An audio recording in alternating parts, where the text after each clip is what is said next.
tell you more about it, please welcome Daniel Miller.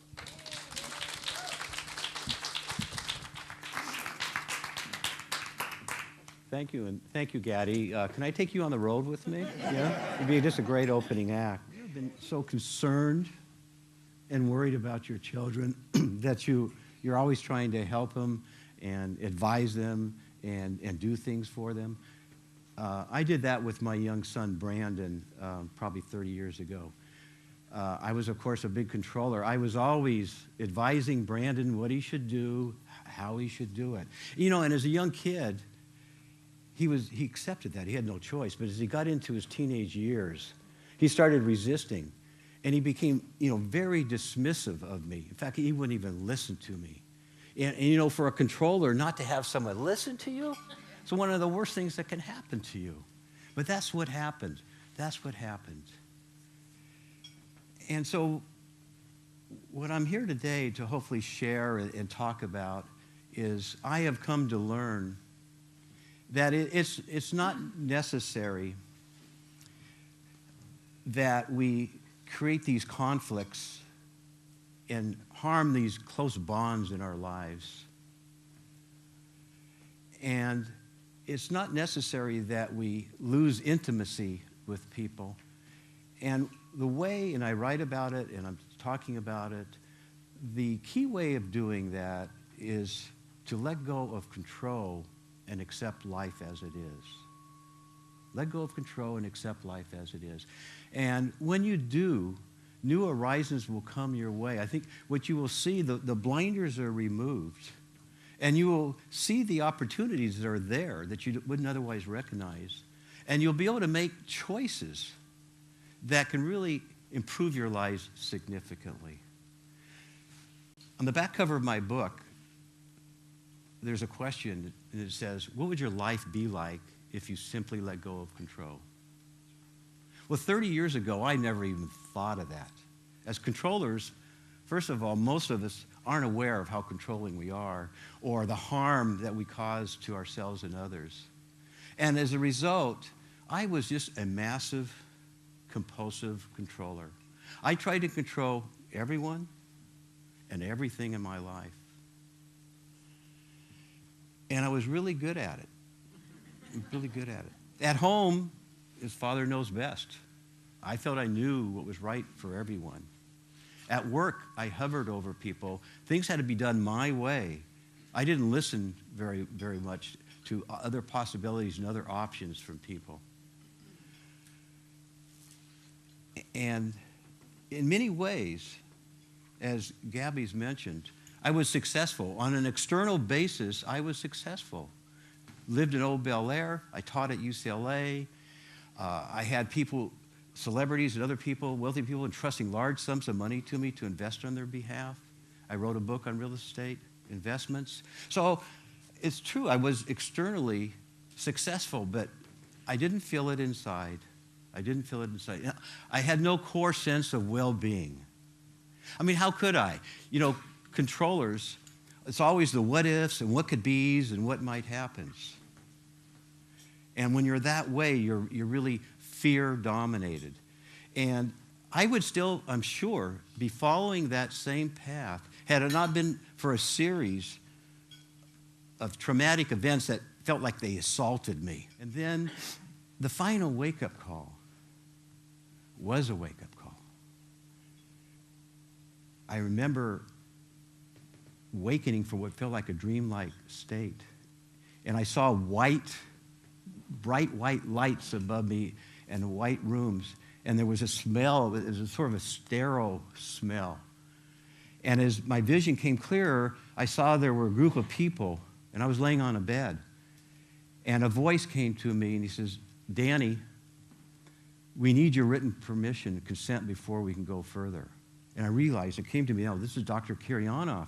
I had gone into their hospital earlier for a simple 20-minute procedure. I had skin cancer right here, basal, right on my right side of the nose. But as a controller, I had missed prior appointments. And what happened, I was under for 5 hours. It was unconclusive, and he needed my permission to go further. There was a series of probably 5 other major surgeries where I lost the right side of my nose, and it was reconstructed. over a 2-year period, and I was out of work for 3 months.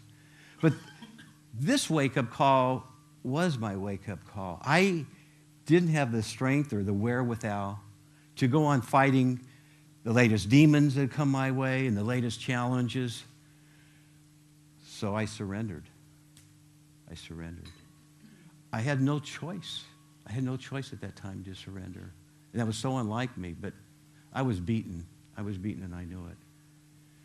And what evolved was something really amazing when I think back even to this day. And it is the change in my life starting then.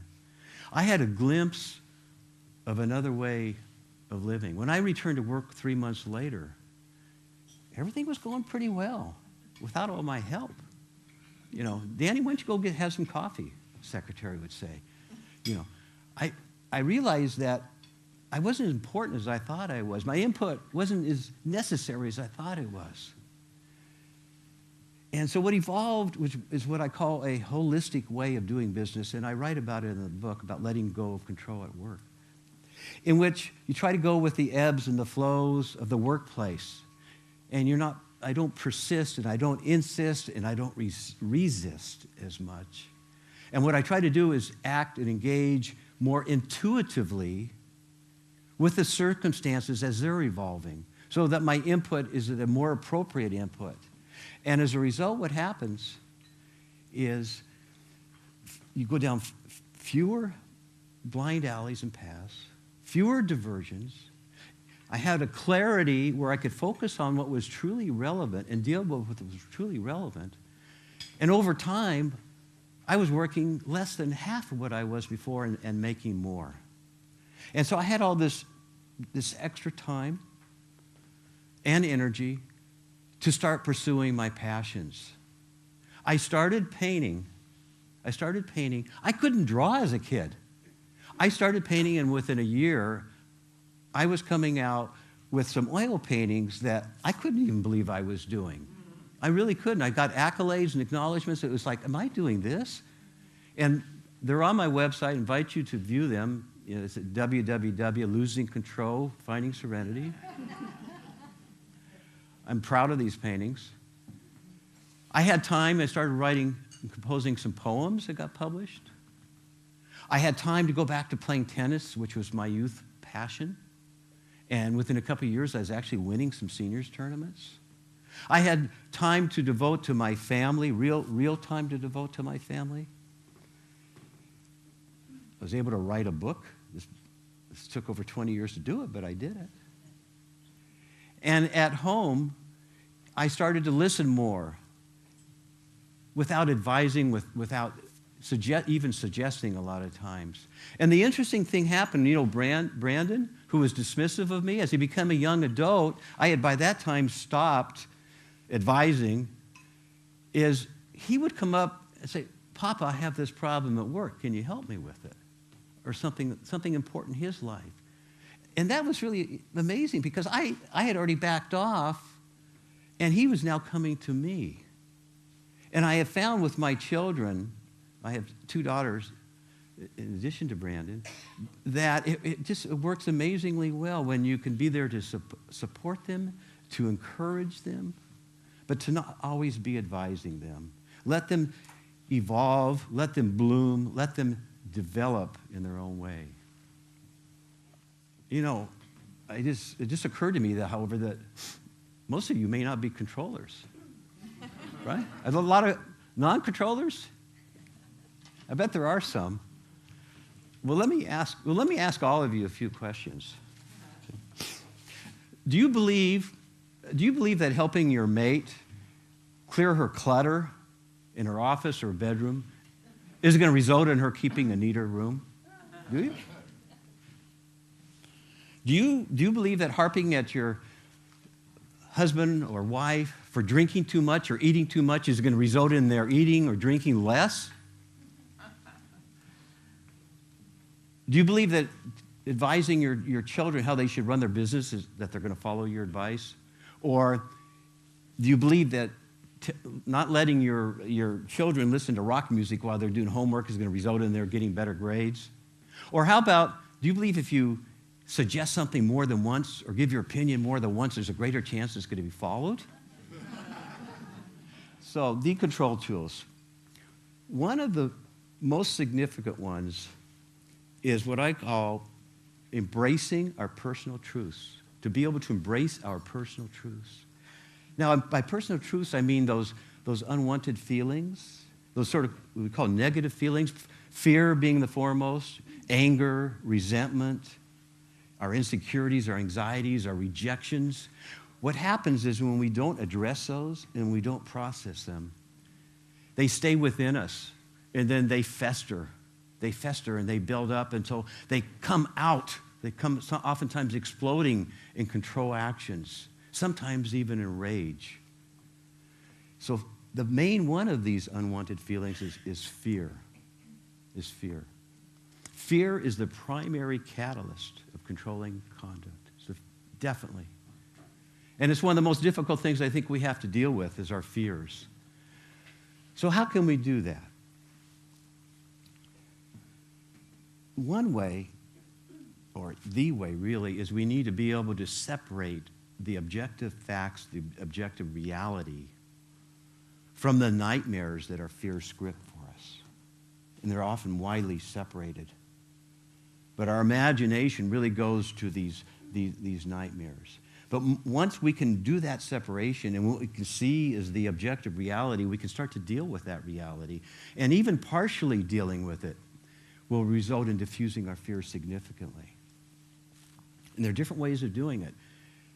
And they really relate to having a proper perspective. And one way is what I call a worst-case scenario exercise. This was taught to me by Dr. William Duff probably 30 years ago. I was in the travails of having owed the bank huge amounts of money, and the bank suddenly called my loans. And I was having these nightmares where people were chasing me in the middle of the night and everything else, and they were just ongoing. So one day he took me through this session, and he said, Danny, what's the worst thing that might happen if you don't pay your bank loans? Well, my credit will be shot, and the bank's going to sue me. And what then, Dr. Duff said? Well, they're going to get a judgment against me, and they're going to attach my assets. Yes. Well, if they do that, I'm going to have to file bankruptcy. Okay. Well, if I file bankruptcy, I'll be out of work. I won't have anything to do. Yes, Dr. Duff said. I have nothing to do, but I just have to lie on the beach all day. And this is true. And as I said that, it was like, wow, this is the worst thing that's going to happen to me? That gave me the clarity and the perspective that I needed to address the issues at hand. The bank had called my loans. I needed to pay them. The next month, I was able to get another bank to loan me enough money to pay the first one.